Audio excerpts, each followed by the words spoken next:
But let's look at where we've been. We've been now to Psalm 1, Psalm 8, 19, 103, 139. We've done a lot together, haven't we? 23, we did 119. And the last one we did was 107, so we're going to do 32. It means we're getting close and to being done. And it's for you. Then I still haven't revealed the logic of the sequence. That is for you to discover if you can do that at some point.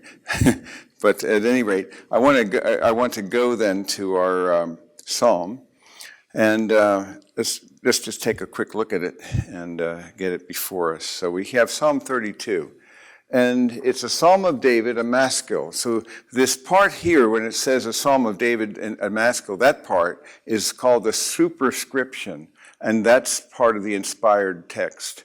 And it invites us to see a maskil was a form of music, apparently a component. I wish I wish I could hear what these instruments sounded like. I wish I knew what the scale was, but some variation of a pentatonic maybe. But we don't know quite what it was like, but we do know that they had antiphonal choruses. And one would sing one chorus and another backwards and forward like that to the instrumentation of the lyre and the pipe and the cymbal and the trumpet and all these other instruments that they describe.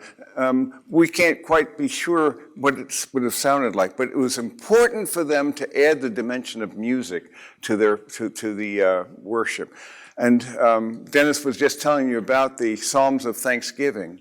And the Psalms of Thanksgiving, I then have these three playlists. And I must tell you, anytime I amplify my experience with music, it really enriches everything. It just amplifies, it brings out another dimension that's interior, because there's many things that are in emotional life that are roiling beneath the surface. And sometimes the music can be a vehicle of getting in touch with those things. And so the music you select can also have a very big difference.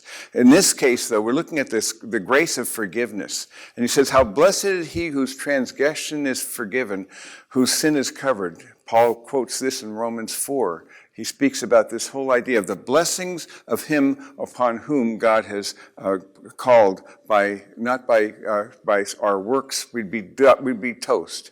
If it was salvation by works, if you think it through, you're toast. Either you're asking God to come down to your level, or deluding yourself into thinking that you're God, and try to reduce the holiness of God and the sinfulness of sin so that we can mediate the difference. But the more you're aware of the holiness of God and the sinfulness of sin, the more you realize this has got to be grace. Forgiveness is a grace. It is not merited, as you well know. And so he says, how blessed. He's speaking words of relief because his soul was oppressed when he refused to acknowledge his guilt before God. And so he goes on to say, to whom the Lord does not impute iniquity, and in whose spirit there is no deceit. And then he describes his sin, and he says, when I kept silent about my sin. This is one of 7 penitential psalms. Psalm 51 is another one, where he confesses his sin against Bathsheba, and publicly, and it becomes part of Israel's liturgy. Go figure that. So it's an astonishment, because you see your deepest, truest self is something that is rich and wonderful, that you are a spiritual being. And so in acknowledging your sin then, you're acknowledging something that was incompatible with the new person you've become in a very real way. It's not who you are. But if you try to hold it in, it's your pride that's refusing to acknowledge the truth of the conviction of the Spirit of God. And the Spirit will convict you. In fact, one of the differences between a believer and an unbeliever is that as an unbeliever, I was able to sin with impudence. I didn't have any real feeling of regret or guilt or pain. I put that away. It was not, I could sin boldly, you see. When I became a believer, it changed. In fact, one of the things that sometimes new believers do is they say, now that they have the Spirit convicting them, it says, I'm worse than I was before I became a Christian. No, actually, you're now understanding the grace of God more and more, because you realize you would not be in his presence on a merit basis. You could never achieve it. And so he says, my groaning, but he refused to acknowledge it and before God. And so it became visceral. It was a psychosomatic condition here, as you can see. My body wasted away. Because you see the psyche, and we get the idea of psyche from the Greek word suke, which means soul. And soma is the Greek word for body. So suke soma, psychosomatic. You see the idea? And it's no question that when there's something wrong with your soul, it's going to affect your body, and there's a mutuality that takes place. That can really, many people have many related diseases because you can see of things that they have not dealt with in their interior lives. You see, like ulcers is an obvious example of that sort of a thing. Day and night your hand was heavy upon me. So it was the grace of God that sought to call him out of it. But and he says, my vitality was drained as with the fever heat of summer. Salah. Now the salah is a musical pause. It's an interval. We don't know precisely how it was done, but there would be some term that we say so the instruments would know this is where we take a pause. Salah. I acknowledge my sin to you, and here's the turn. He got around to acknowledging it. My iniquity I didn't hide. I said, I will confess my transgressions to the Lord, and you forgave the guilt of my sin. Salah. So there's a beautiful picture here. And I think we'll be able to somehow do this in our resurrected bodies. We're going to be able to go back and even into other people's memories, because all of those will have been clarified after the judgment seat of Christ. And then I will go back and enjoy hearing this. You see, there's a way in which you'll be able to go into that memory, but all purified and purged of the understanding that we now have. We'll be free. Therefore, so he says, you forgave the guilt of my sin. So at first he says, I refuse to acknowledge your hand, but finally it got so bad that I ultimately was incapable of going further in my rebellion. And my rebellion, you forgave me, and now I'm free. And therefore, the third, therefore, let everyone who is godly pray to you in a time when you may be found. At an opportune time. One of the things I take it here is when you're convicted by the Spirit, don't waddle and waver in sin and be stupid about this and just try to cover it up and be miserable. Deal with it. When you're convicted by the Spirit, and that's why there's a phrase, have you ever heard, keep short accounts? Keeping short accounts means you don't let a long time go before you examine, and if there's something wrong and you can tell it, acknowledge it to the Lord. Why let it fester? The best thing you can do is thanking God for the convicting ministry of the Holy Spirit and thanking him for the grace of forgiveness so that you can go back. Why wallow in the flesh and in misery? Why not just pick up and you thank God for the grace of that realization? You pick up and then you continue to walk in the Spirit. And the more you do this, the less time you spend in disobedience and in separation, and the more you spend in actual fellowship, you see. So that's why the cycle of the judges, the sin, servitude, supplication, silence, and salvation, it amazes me where you had this whole this process here. It's because they would have they'd have their sin, and then there would be a long time that they would serve as a consequence of sin, and they never figured it out really. The fact is they'd spend their time here. So the sin was always pretty much boring. It was always the same, one form of idolatry after another, and then they hang around the sin and so forth. I'm going to have to make sure I do that. Yes, and then they would go to servitude. And so the consequence, but they would go 20 years sometimes. What are you waiting for? So they would kind of hanging around, and then they make their supplication, salvation, silence, and then there'd be rest. But then they go back to sin, and then they go back there. But they spent more of their time hanging here than they did here. Why would we do that? When you're convicted, acknowledge it. You'll be the slave of sin. He wants to set you free so that you make your supplication and you live in the rest of God instead of going,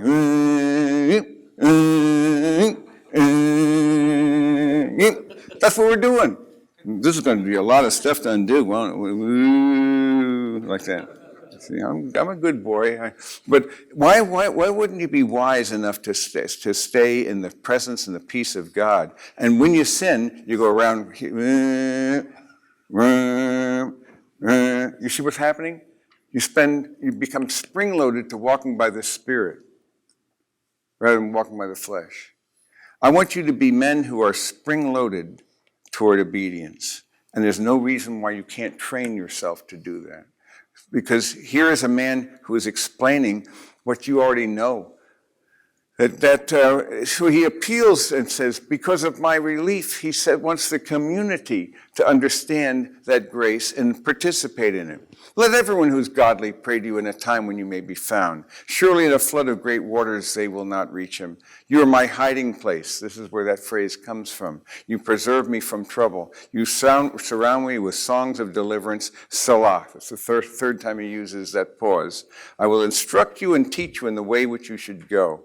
I will counsel you with my eye upon you.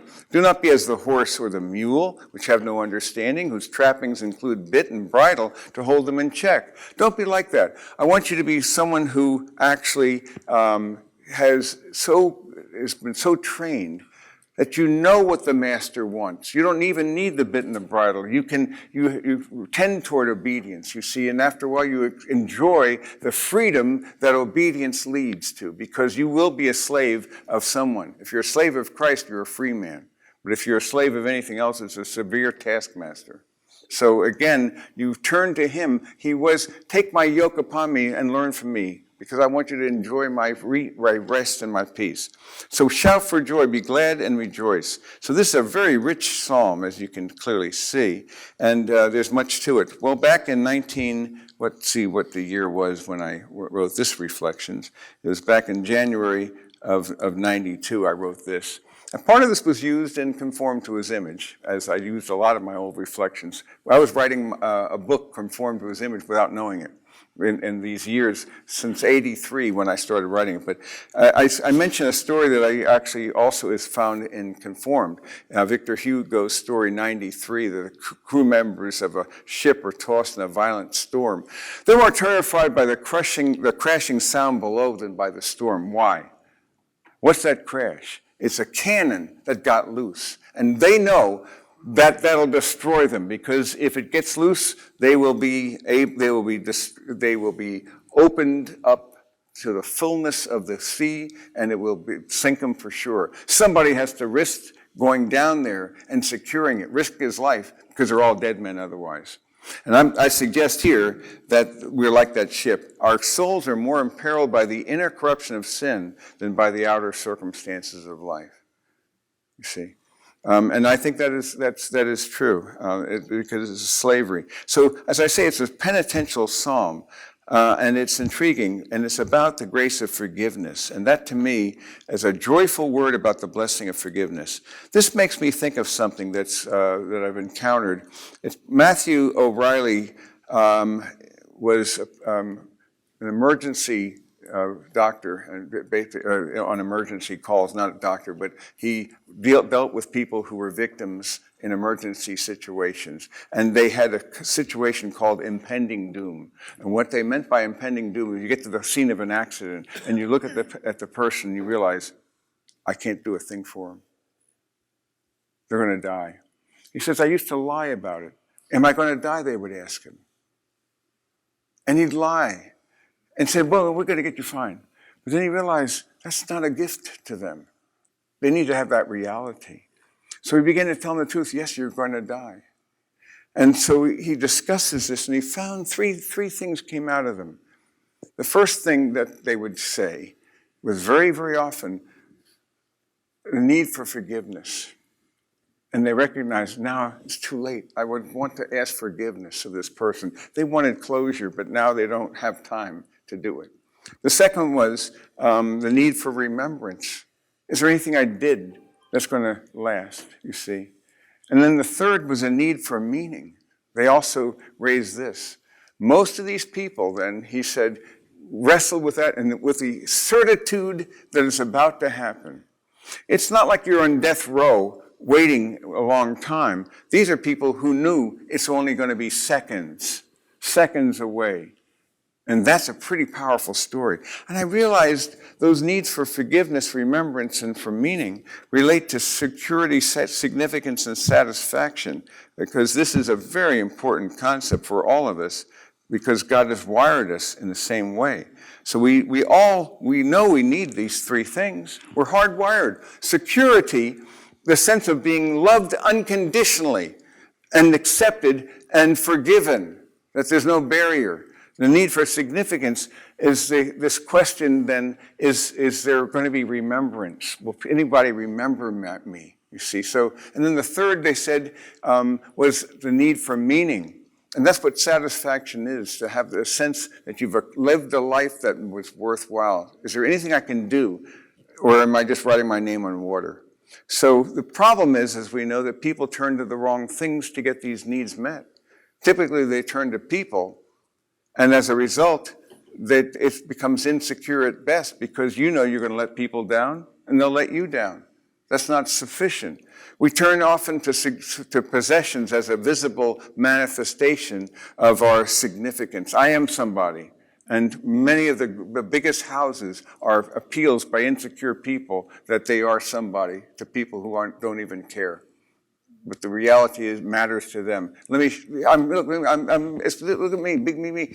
And it's an insecurity, often born out of a false script that they bought. You'll never amount to anything. They may be even trying to placate a dead father. I will amount to something. And then satisfaction, we turn again to position or performance to acquire that, a sense of, is there anything I can do that's going to be meaningful in our lives? And I say to you that actually our true security is found in the Father, the one who adopted us into his household. Here's one. You see, you don't adopt somebody by accident. Where'd you come from? That doesn't happen. And when you adopt, you know what happens with the Roman adoption. We've gone through this before, and it's wonderfully seen in the 1959 edition of Ben-Hur, where Quintus Arius adopts Ben-Hur to replace his son that he lost. And it's a beautiful ceremony. Because what happened is, you were given a new name. You were given a new identity in the present. So you had a change of the past. Your past is changed. Now you have a new derivation. You have a new dignity in the present tense, and you have a new destiny in the future. Our significance is that we are part of the body of Christ, and that the Son is in us, and that we are indwelled by the living God. So that not only is he the result, that how the inspired word pointed to Yeshua HaMashiach, everything pointed to him. But then he is the incarnate word who now becomes the indwelling word, and so he's in you. And that is a significant thing. You and him and you. And satisfaction, the Spirit of God will accomplish things when you walk in the Spirit that will endure forever. Apart from me, you can do nothing, Jesus said. Nothing that's going to last. But with Christ and the indwelling Spirit of God, when you walk by the Spirit, you're fulfilling the law of God.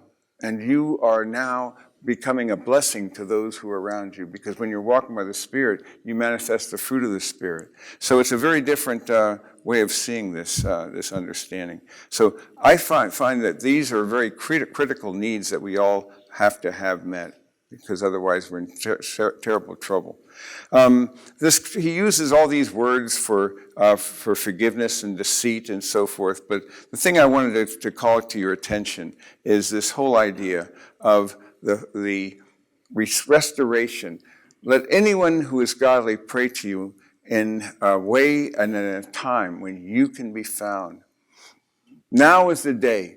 So one of the things you want to do for yourself is to do a daily reckoning and review. That's why I recommend those questions. It's a sort of review. Who really do I see ultimate reality? What do I want more than anything else? And that's what do you seek? And then I ask, who is Jesus to me right now? And then I ask, is there any rival to that love? And often rebellion will surface, you see, and so you're asking the Spirit to prompt you. Or when I speak about trust the Father wholly, and then I go to abide in the Son wholly, and walk by the Spirit wholly, when I think of the Spirit, immediately He's the one who convicts and calls and counsels and empowers you to do things that will last forever. And you do not want to break fellowship with God. Righteousness and peace and joy is how Paul defines kingdom living. Righteousness, peace, and joy. That is what you really long for in your heart of hearts. But our own follies, mistakes, and machinations will sometimes move us away from fidelity. Notice I wrote, sin is utterly monotonous, but God's deliverance is infinitely creative. Every time they sinned, it was the same variation of the same stupid thing, just depending on which god or goddesses they succumbed to. And they served them and so forth. But God's deliverance every time with the judges was very different than every other time. Sin is boundless. Righteousness is creative. It is life-fulfilling. Sin is a distorted good. It's a disordered love. It'll diminish you, and you'll become a slave. So if you are set free, you will be free indeed. So I say, respond quickly to the loving conviction of the Spirit. Don't wait for that to happen. Because otherwise, I promise you, He will use firmer measures to get your attention.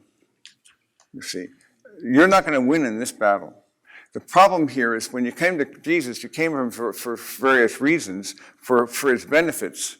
But at the end of the day, our call is to know Him for Himself and not for just what He gives us.